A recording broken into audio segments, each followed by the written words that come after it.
नमस्कार आज विश्लेषण को अनेक अनेक स्वागत। शेयर बजार एमती गोटे जगह जोठी प्रति सेकेंड रे हलचल लगी रही थाए ताहा अनेक समय रे एक संपूर्ण रहस्यमय एवं दिगहीन स्थिति रे पहुंची जाए। बेले बेले बजारर गतिविधि को देखिले लागे जेमिति सबुकिछि स्थिर हो जाइछि, किंतु बाहर को शांत देखा जाउथिबा एई बजार भितरे वास्तव रे एक भयंकर युद्ध चली थाए। एही एक्सप्लेनर माध्यम रे आमे केवल स्लाइड साहाय्य रे किछि स्वतंत्र एवं अति गुरुत्वपूर्ण कैंडलस्टिक पैटर्न विषय रे आलोचना करिबा। यह बजारर सेही जटिल मानसिकता को खूब सहजरे बुझाइबारे साहाय्य करिवो।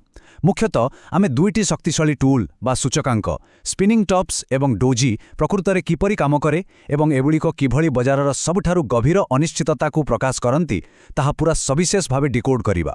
आजिर विश्लेषणर रूपरेखा उपरे टिके नजर पकाइबा। प्रथमे अनिश्चिततार गठन, द्वितीय टग ऑफ वार बा टणाउटरा, तृतीय डाउन ट्रेंड स्थिति स्पिनिंग टॉप्स, चतुर्थरे अपट्रेंड स्थिति स्पिनिंग टॉप्स, पंचमरे अत्यधिक अनिश्चिततार प्रतीक डूजी विषय जानिबा एवं शेषरे मुख्य शिक्षा और रणनीति उपरे आलोचना करिबा। आलोचनाटी मूल दृश्यरु आरंभ होई एडवांस ट्रेडिंग रणनीति आड़कू गति करिबा।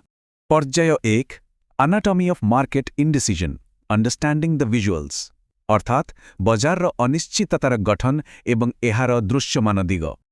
अच्छा आसंतु यह भितर को टिके गभीर भाव जिबा। वर्तमान कल्पना करंतु गोटी अत्यंत व्यस्तबहुल ट्रेडिंग सेशन। बजार प्रबल गहली, क्रेता माने बा बुल्स माने मूल्य को ऊपर को नेबाकू पूरा जोर लगाई दैछंती एवं विक्रेता माने बा बियर्स माने मध्य निजर 100% शक्ति लगाई मूल्य को तळकू आनिबाकू चेष्टा करुछंती। लक्ष लक्ष कोटी कोटी टंकार कारोबार सही मुहूर्त रे होउची, किंतु एते सबु परे दिन शेषरे फलाफल कौन हैला? कौनसी पक्ष विजयी होई पारिले नाही। एक संपूर्ण टाई किंबा गोटिया समान स्थिति उत्पन्न हैला। प्रश्न उठुची जेतेबेले बजार एमिति गोटे संपूर्ण ग्रिडलॉक अवस्था पहुंची जाए एवं कौनसी भी निष्कर्ष बाहरी पारे नाही, सेतेबेले ताहा गोटे चार्ट रे वास्तव में किपरि देखा जाए। सेही ग्रिडलॉकर नाम हेउची स्पिनिंग टॉप। एहा एमिति एक कैंडलस्टिक पैटर्न जहार एक खूब छोटो रियल बॉडी थाए एवं एहार ऊपर और तळ शैडो प्राय संपूर्ण समान लंबर होइथाए। बाहर को एही चित्रटी खूब साधारण, क्षुद्र एवं निरीह लागिपारे, किंतु बिल्कुल भ्रमरे पड़िबो उचित नुहे। एई छोट शरीर पछरे पूरा दिनर एक विराट संघर्ष, अनेक उत्थान पतन एवं हजार हजार ट्रेडरकर भावनात्मक नाटक लुचि रही थाए। एहा केवल एक जामितिक चित्र नुहे, एहा होउछि बजार संपूर्ण द्विधा एवं भयर एक निखुण प्रमाण। आसंतु स्पिनिंग टॉपर दृश्यमान वैशिष्ट्यगुड़िकू आहुरी टिके ध्यानर सह देखिबा। सबुठारु मुख्य कथा हेउछि एहार छोट रियल बॉडी, अर्थात बजार खोलिबा मूल्य बा ओपन प्राइस एवं बंद हेबा मूल्य बा क्लोज प्राइस परस्परर खूब निकटतर होइथाए। उदाहरण स्वरूप धरि नियंतु गोटिए स्टॉकर मूल्य 200 टंकारु आरंभ हैला। दिन सारा एया हुए तो 215 टंका पर्यंत ऊपरकू गला एवं पुणी 185 टंका पर्यंत तळकू मध्यम खसिला। विराट अस्थिरता देखादेला, किंतु शेषरे दिन सरिला बेलुकू जाई एहा मात्र 203 टंकारे बंद हैला। एते बड़ युद्ध परे मात्र 3 पॉइंटर परिवर्तन। ठीक यही कारणरू ही एहार रियल बॉडी एते छोट होई जाए। एवं मजादार कथा हैला जेहेतु मूल्य रे कोनोसी बड़ परिवर्तन आसे नाही, तेणु एही कैंडल रंग लाल हेउ किंबा नील बा सबुज ताहा आदौ गुरुत्व बहन करे नाही। रंग एठारे संपूर्ण भावे अप्रासंगिक। पर्याय 2 द टग ऑफ वार बा टणाउमड़ा मार्केट साइकोलॉजी रिवील्ड। एबे सेही अदृश्य युद्ध विषय रे आलोचना करिबा। सरल भाषा कहिले बजार दिग निर्धारण करिबा पई उभय पक्ष अर्थात बुल्स एवं बेयर्स द्वारा होइथिबा एक संपूर्ण विफल प्रयासी एहार मूल कारण। हुए तो बड़ बड़ आनुष्ठानिक निवेशक माने निज निजर कंप्यूटर आल्गोरिथम व्यवहार करी परस्पर को हराइबाकू चेष्टा करिसंती, किंबा दिन मझिरे कोनोसी आकस्मिक खबर आसिबा जोगु बजार एपट सेपट होइछि, किंतु शेषरे कोन हैला? उभय पक्ष पूरापूरी क्लांत हो जाइछंती। गोटे कथा चिंता करंतु, जदि कोनोसी गोटे भी पक्ष निजर आधिपत्य विस्तार करिबारे सफल होई थांते, तेबे दिनर शेषरे आमुको एक विराट लंबा एवं स्पष्ट कैंडल देखिबाकू मिली थांता। एभली एक छोट स्पिनिंग टॉप बिल्कुल नुहे। एही स्लाइडटी अत्यंत चमत्कार भावरे दर्शाउछि जे किपरि बुल्स एवं बेयर्स परस्परर प्रभाव को संपूर्ण रूपे नष्ट कर दियंती। एही स्टेप बाय स्टेप लॉजिक को बुझिबाकू चेष्टा करिबा। बुल्सकर काम कौन? सेमाने सबुबेले बजार मूल्य को खूब आक्रमक भावरे ऊपर को नेबाकू चेष्टा करंती, जा फलरे मूल्य दिनर सर्वोच्च स्तर को स्पर्श करे एवं एक लंबा ऊपर शैडो बा अपर शैडो तैयारी हुए।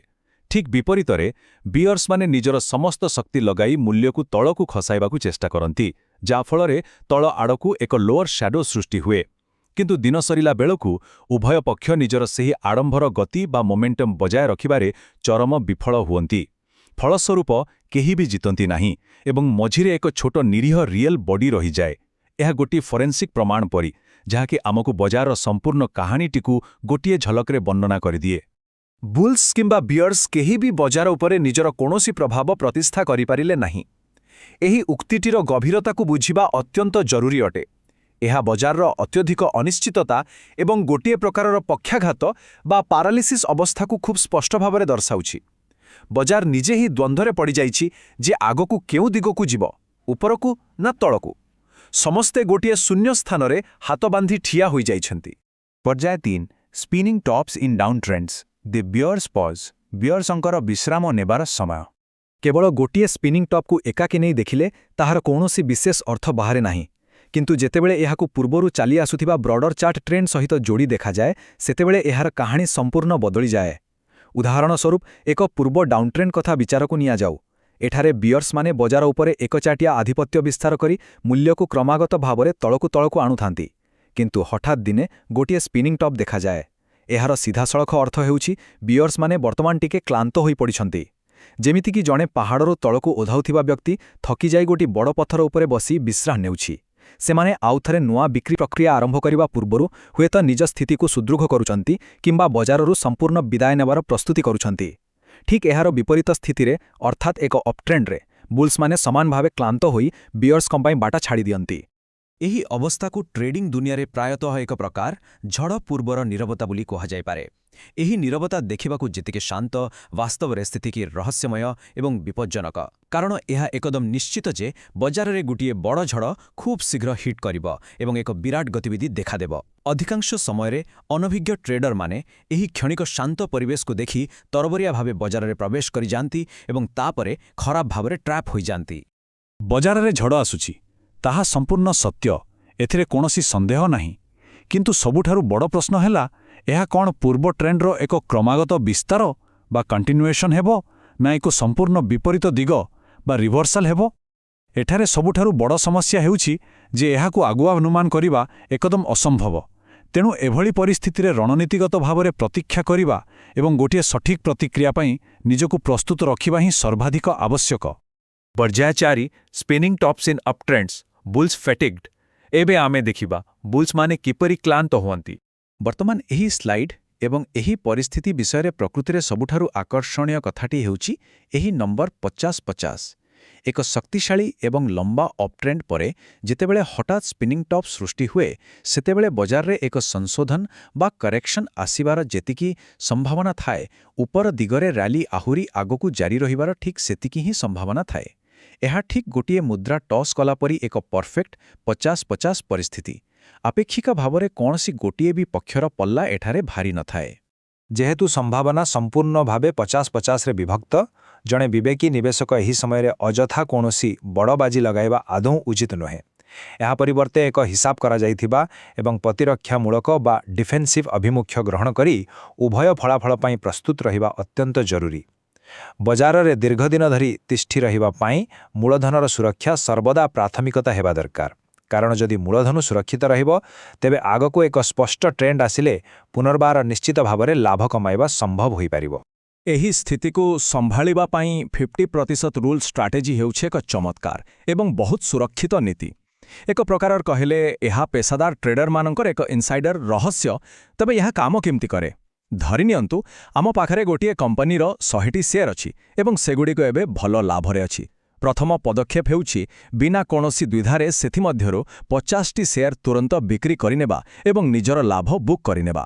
ଦ୍ୱିତୀୟରେ, ଯଦି ସେହି ଝଡ଼ ବିୟର୍ସଙ୍କ ସପକ୍ଷରେ ଯାଏ ଏବଂ ବଜାର ତଳକୁ ଖସିବା ଆରମ୍ଭ କରେ, ତେବେ ଆଗରୁ ଆମେ 50% ଲାଭ ବୁକ୍ କରିସାରିଥିବାରୁ ହାତରେ ଥିବା ବାକି 50ଟି ସେୟାରକୁ ଏକ ସୁରକ୍ଷିତ ହାରାହାରି ମୂଲ୍ୟରେ ବିକ୍ରି କରି ବାହାରି ଆସିପାରିବା। ଏଥିରେ କ୍ଷତିର ପରିମାଣ ଯଥେଷ୍ଟ କମ୍ ରହିବ। ତୃତୀୟ ପରିସ୍ଥିତିରେ, ଯଦି ବୁଲ୍ସ ପୁଣିଥରେ ଜବରଦସ୍ତ ଫେରି ଆସନ୍ତି ଏବଂ ବଜାର ଉପରକୁ ହିଁ ଯାଏ, ତେବେ ହାତରେ ସୁରକ୍ଷିତ ଥିବା ବାକି 50ଟି ସେୟାର ସହିତ ଆମେ ଏହି ନୂତନ ଊର୍ଦ୍ଧ୍ୱଗାମୀ ଟ୍ରେଣ୍ଡର ପୂରା ଲାଭ ଉଠାଇପାରିବା। ଭବିଷ୍ୟତ କ'ଣ ହେବ ତାହା ପୂର୍ବାନୁମାନ ନ କରି ମଧ୍ୟ ଏକା ସାଙ୍ଗରେ ଉଭୟ ପରିସ୍ଥିତି ପାଇଁ ସମ୍ପୂର୍ଣ୍ଣ ସୁରକ୍ଷିତ ରହିବା ଏହି ରଣନୀତି ଦ୍ୱାରା ହିଁ ସମ୍ଭବ ହୁଏ। ଏହା ଏକ ପୂର୍ଣ୍ଣାଙ୍ଗ ମାଷ୍ଟର କ୍ଲାସ୍, ଏକ ୱିନ୍ ୱିନ୍ ସ୍ଥିତି। পর্যায় 5 দি এক্সট্রিম ইনডিସିଜନ୍ ଡୋଜିସ୍ ଅର୍ଥାତ୍ ଅନିଶ୍ଚିତତାର ଚରମ ରୂପ ଏହା ସ୍ପିନିଂ ଟପ୍ର ଏକ ବଡ଼ ଭାଇ ସଦୃଶ। ତେଣୁ ସବୁଠାରୁ ଗୁରୁତ୍ୱପୂର୍ଣ୍ଣ କଥାଟି ହେଉଛି ଯେ ଡୋଜି ପ୍ୟାଟର୍ନକୁ ସ୍ପିନିଂ ଟପ୍ର ଏକ ଏକ୍ସଟ୍ରିମ୍ ବା ସମ୍ପୂର୍ଣ୍ଣ ଚରମ ରୂପ ଭାବରେ ଗ୍ରହଣ କରାଯାଇପାରେ। ଏହା ଏପରି ଏକ ଅବସ୍ଥା ଯେଉଁଠାରେ ବଜାରର ଏହି ଟର୍ଣ୍ଣଆଉଟ୍ରା ଏକ ସମ୍ପୂର୍ଣ୍ଣ ଏବଂ ପରଫେକ୍ଟ ଦାୟରେ ଶେଷ ହୋଇଥାଏ। ଏଠାରେ ବଜାର ଖୋଲିବା ମୂଲ୍ୟ ଏବଂ ବନ୍ଦ ହେବାର ମୂଲ୍ୟ ପ୍ରାୟ ସମ୍ପୂର୍ଣ୍ଣ ସମାନ ଥାଏ। ଫଳସ୍ୱରୂପ ଏହାର ରିଅଲ୍ ବଡି ଆଦୌ ନଥାଏ କିମ୍ବା ଏକାବେଳେକ ଗୋଟିଏ ସୂତା ଭଳି ଖୁବ୍ ପତଳା ହୋଇଥାଏ। ଭାବି ଦେଖନ୍ତୁ, ଦିନସାରା ବଜାରରେ ପ୍ରବଳ ଅସ୍ଥିରତା ଲାଗି ରହିଲା। ଷ୍ଟକ୍ ମୂଲ୍ୟ ବହୁତ ଉପରକୁ ଗଲା ଏବଂ ପୁଣି ବହୁତ ତଳକୁ ମଧ୍ୟ ଖସିଲା। କିନ୍ତୁ ଦିନ ଶେଷରେ ସେ ଯେଉଁଠି ଆରମ୍ଭ ହୋଇଥିଲା ଠିକ୍ ସେଠି ଆସି ବନ୍ଦ ହେଲା। ଜିରୋ ନେଟ୍ ଚେଞ୍ଜ, କିଛି ବି ପରିବର୍ତ୍ତନ ନାହିଁ। ଏହା ଟ୍ରେଡରମାନଙ୍କ ପାଇଁ ଏକ ଚରମ ମନସ୍ତାତ୍ତ୍ୱିକ ନିରାଶା ଏବଂ ସମ୍ପୂର୍ଣ୍ଣ ଦ୍ୱିଧାର ମୁହୂର୍ତ୍ତ ଅଟେ। ମନସ୍ତାତ୍ତ୍ୱିକ ଦୃଷ୍ଟିକୋଣରୁ ବିଶ୍ଳେଷଣ କଲେ ଏହା ସମ୍ପୂର୍ଣ୍ଣ ଭାବରେ ସ୍ପିନିଂ ଟପ୍ ପରି ଏକା ସିଦ୍ଧାନ୍ତ ଉପରେ ହିଁ କାର୍ଯ୍ୟ କରେ।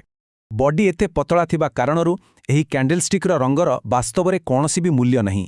ଏହା ସମ୍ପୂର୍ଣ୍ଣ ଅର୍ଥହୀନ ଏବଂ ପ୍ରଭାବହୀନ।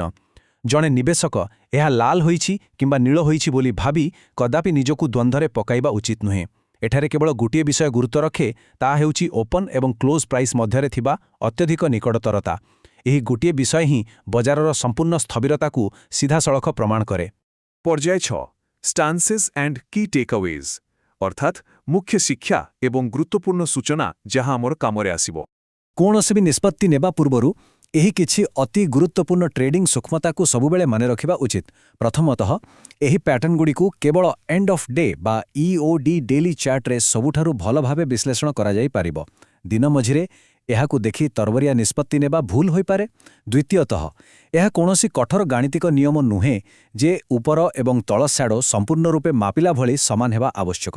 ସାମାନ୍ୟ 19-20 ପାର୍ଥକ୍ୟ ଗ୍ରହଣଯୋଗ୍ୟ। ତୃତୀୟ କଥାଟି ସବୁଠାରୁ ବେଶି ଗୁରୁତ୍ୱପୂର୍ଣ୍ଣ।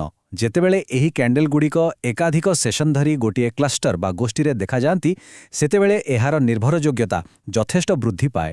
ଏହାର କାରଣ ହେଉଛି, ଯଦି ବଜାର କ୍ରମାଗତ 3 କିମ୍ବା 4 ଦିନ ଧରି ଗୋଟିଏ ଜାଗାରେ ଅଟକି ରହେ, ତେବେ ସେଠାରେ ବିପୁଳ ପରିମାଣର ଚାପ ଏକତ୍ରିତ ହେଉଛି ବୋଲି ଧରିବାକୁ ହେବ।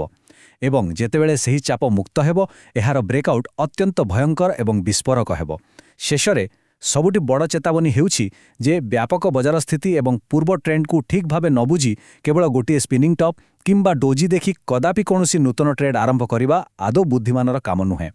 ଏଠାରେ ଆମକୁ ଏହି 50% ରୁଲ୍କୁ ପୁନର୍ବାର ମନେ ପକାଇବାକୁ ପଡ଼ିବ। ଏହି ଗୋଟିଏ ସଂଖ୍ୟା ବଜାରରେ ସବୁଠାରୁ ବଡ଼ ସାମରିକ ଅସ୍ତ୍ର ଭଳି କାମ କରେ। ଏକ ଦ୍ୱନ୍ଦ୍ୱପୂର୍ଣ୍ଣ ଏବଂ ଅତ୍ୟନ୍ତ ଅନିଶ୍ଚିତ ବଜାରରେ ନିଜର ପୋଜିସନ୍ ସାଇଜ୍କୁ କଡ଼ାକଡ଼ି ଭାବେ ସୀମିତ ରଖିବା ଏବଂ କେବଳ 50% ଉପରେ ହିଁ କାର୍ଯ୍ୟ କରିବା ମୂଳଧନକୁ ସୁରକ୍ଷିତ ରଖିବାର ଏକମାତ୍ର ଶ୍ରେଷ୍ଠ ଏବଂ ଚୂଡ଼ାନ୍ତ ଉପାୟ ଅଟେ। ଏବେ ଶେଷରେ ଆମ ସାମ୍ନାରେ ଏକ ଗଭୀର ପ୍ରଶ୍ନ ଉଠୁଛି। ଯେତେବେଳେ ବଜାରରେ ଏଭଳି ରହସ୍ୟମୟ ଅନିଶ୍ଚିତତା ଆସେ, ଝଡ଼ ଯେଉଁ ଦିଗରେ ବି ଆସୁନା କାହିଁକି, ଜଣେ ଟ୍ରେଡର ସେହି ଝଡ଼ର ସଫଳତାର ସହ ସମ୍ମୁଖୀନ ହେବା ପାଇଁ ପ୍ରକୃତରେ ପ୍ରସ୍ତୁତ ଅଛନ୍ତି କି? ଏହି ସ୍ପିନିଂ ଟପ୍ସ ଏବଂ ଡୋଜି କେବଳ ବଜାରର ସତର୍କ ଘଣ୍ଟି ଅଟେ। ଏଗୁଡ଼ିକ କେବେ ହେଲେ ଭବିଷ୍ୟତ କହନ୍ତି ନାହିଁ, ବରଂ ଏଗୁଡ଼ିକ ବର୍ତ୍ତମାନର ନିରାଟ ବାସ୍ତବତାକୁ ସାମ୍ନାକୁ ଆଣନ୍ତି। ଏହାକୁ ଯଦି ସଠିକ୍ ଭାବରେ ବୁଝାଯାଇପାରିବ, ତେବେ ବଜାରର ଯେକୌଣସି ବି ବିପରୀତ ପରିସ୍ଥିତିକୁ ଧୈର୍ଯ୍ୟର ସହ ସାମ୍ନା କରିବା ନିଶ୍ଚିତ ସମ୍ଭବ ହୋଇପାରିବ। ଆଶା କରୁଛୁ ଆଜିର ଏହି ବିଶ୍ଳେଷଣ ଚାର୍ଟ ପ୍ୟାଟର୍ନର ଏହି ଅଦ୍ଭୁତ ଦୁନିଆ ବିଷୟରେ ଆହୁରି ଅଧିକ ଜାଣିବାକୁ ଖୋରାକ ଯୋଗାଇବ। ସମୟ ଦେଇଥିବାରୁ ଅଶେଷ ଧନ୍ୟବାଦ।